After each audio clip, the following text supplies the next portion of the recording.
एक महिला भक्त वृंदावन से बिहारी जी को अपने घर लेकर आई और तभी बाहर से मोनू घर के अंदर आया और माँ से पूछता है, ये कौन है?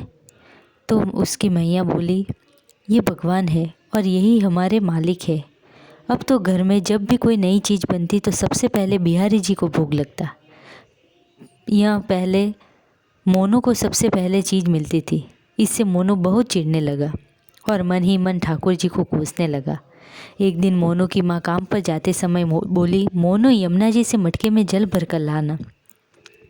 जब मोनू पानी भरने के लिए जाने लगा तो जाते जाते बिहारी जी को कहने लगा, खाने के लिए तो सबसे पहले तैयार हो, लेकिन काम तो मुझे ही करना पड़ता है। अगर यहाँ रहना है तो काम करो। यह कहकर मोनू यमुना जी से जल भरने लगा। मोनू जब यमुना जी में जल भरने लगा तो उसने देखा यमुना जी के अंदर बिहारी जी विराजमान है और कह रहे हैं, ला मोनू, घड़ा हम भर देते हैं। मोनू उनको देखकर हैरान हो गया और बोला, नहीं नहीं, मैं अपने आप भर लूँगा। लेकिन ठाकुर जी उसके हाथ से घड़ा ले लिया और भरकर घर ले आए।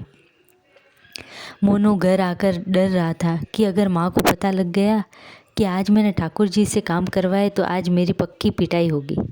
माँ ने घर आकर बिहारी जी को गीले कपड़ों में देखा तो एकदम से हैरान हो गई और कहने लगी कि मोनू, यह जरूर तेरी ही शरारत है, तूने ही इन पर जल डाला होगा। मोनू ने अपनी माँ को समझाने का प्रयास किया पर माँ न मानी। माँ ने उसको डांट कर चुप करा दिया और ठाकुर जी के भीगे हुए वस्त्र को बदलने लगी।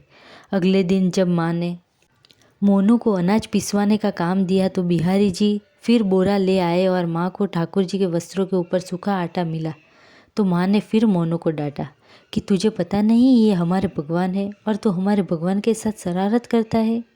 आज तूने फिर उनके ऊपर आटा डाला है। तब मोनू शपथ लेकर कहने लगा, नहीं माँ, मैंने कोई शरारत नहीं की। ये तो मेरे हाथ से गेहूं का बोरा लेकर खुद ही पिसवा कर आए। मोनू की माँ आज बहुत गुस्सा हुई। अगले दिन माँ फिर बोली, बेटा मोनू, आज तुम्हारे पापा बाहर गांव से वापस लौट आ रहे, बस आज का ही काम है, तुम जंगल से थोड़ी लकड़ी ले आ। मोनू फिर डर गया, कहा, ठाकुर जी फिर मेरे पीछे ना आ जाए।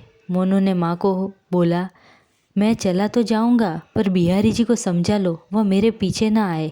उसकी माँ हंसकर बोली, हाँ हाँ समझा दूंगी, तुम जाओ। मोनू जल्दी जल्दी लकड़ी लेने जंगल में चला गया और माँ काम पर चली गई। लेकिन उस दिन माँ काम से जल्दी वापस आ गई और देखा बिहारी जी अपनी चौकी पर विराजमान नहीं थे।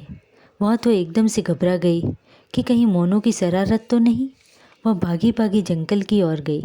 तभी उसने देखा कि मोनू के साथ एक इंसान लकड़ियों का भारा लेकर आ रहा है। मोनू की माँ यह देखकर हैरान हो गई कि यह तो बिहारी जी ही है। यह क्या, हमारे भगवान हमारा ही काम कर रहे हैं? इसका अर्थ मोनू ठीक कह रहा था। वह जल्दी जल्दी भागकर ठाकुर जी के पास गई और लकड़ियाँ उनके हाथ से लेते हुए उनके चरणों में गिरकर रोती हुई बोली कि बिहार जी, यहाँ आप क्या कर रहे हो? मुझ गरीब का काम क्यों कर रहे हो? ठाकुर जी मुस्कुराते हुए बोले, हमें तो तेरे बेटे पर बहुत प्यार आया। सब लोग हमें भगवान समझते हैं, लेकिन एक तेरा बेटा ही है जो हमको अपना मानता है। अपना मानकर वो हमें डांट भी देता है, हमारे साथ गुस्सा भी करता है और हमें अपना समझता है। जो कोई हमें अपना समझता है उसे हम अपना मान लेते हैं, उसे हम अपना बना लेते हैं। इसलिए कहा गया है कि भगवान को हमें अपना ही दोस्त समझकर उनसे बातें करनी चाहिए।